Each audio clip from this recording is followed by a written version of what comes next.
પાટણથી મહત્વના સમાચાર સામે આવ્યા છે। મહાદેવ સટ્ટા એપ્લિકેશનમાં ભાગીદાર પાટણથી ઝડપાયો। ભરત મુમજી ચૌધરી નામના આરોપીની પાટણમાંથી ધરપકડ કરવામાં આવી છે। આરોપીના મોબાઈલમાંથી કરોડો રૂપિયાનો હિસાબ મળી આવ્યો છે। મહાદેવના માલિકો સાથે 5200 કરોડના હિસાબ મળી આવ્યા છે। સૌરભ ચંદ્રાકર, અતુલ અગ્રવાલ સાથેના વાર્ષિક હિસાબો મળી આવ્યા।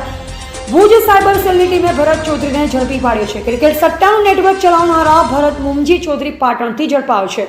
આરોપીનો મોબાઈલ તપાસ કરતા ક્રિકેટ સટ્ટાની 23 આઈડી મળી આવી છે। મોબાઈલ તપાસ કરતા 52 અબજથી વધુના હિસાબો મળી આવ્યા છે। પાટણની યસ ટાઉનશીપમાંથી ભરત ચૌધરીની ધરપકડ કરવામાં આવી છે।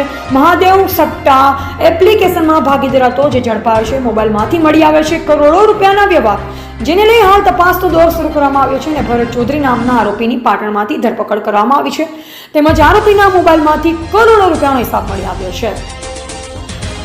Ashok Prajapati, AGP news India. હકીકત મળી હતી કે પાટણ સિટીની અંદર ભરત ચૌધરી જે મહાદેવ બેટિંગ એપ્લિકેશન સાથે સંકળાયેલો છે તે દુબઈથી ભારત આવેલો છે।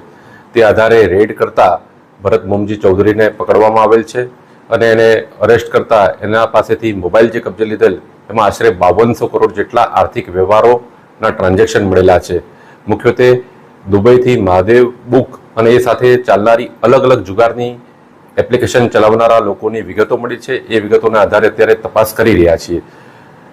એક આરોપીની ધરપકડ કરવામાં આવી છે અને બાકીના આરોપીઓને અત્યારે પકડવાના બાકી છે। આ કામમાં સાયબર ક્રાઇમ પોલીસ સ્ટેશનના પીઆઈ અને ટીમ સામેલ હતા અને એ આધારે અત્યારે એક એસઆઈટીની રચના કરી છે। સાયબર ક્રાઇમ પીઆઈ અને અલગ અલગ સભ્યોને લીધા છે અને કેસનું ઇન્વેસ્ટિગેશન ચાલી રહ્યું છે।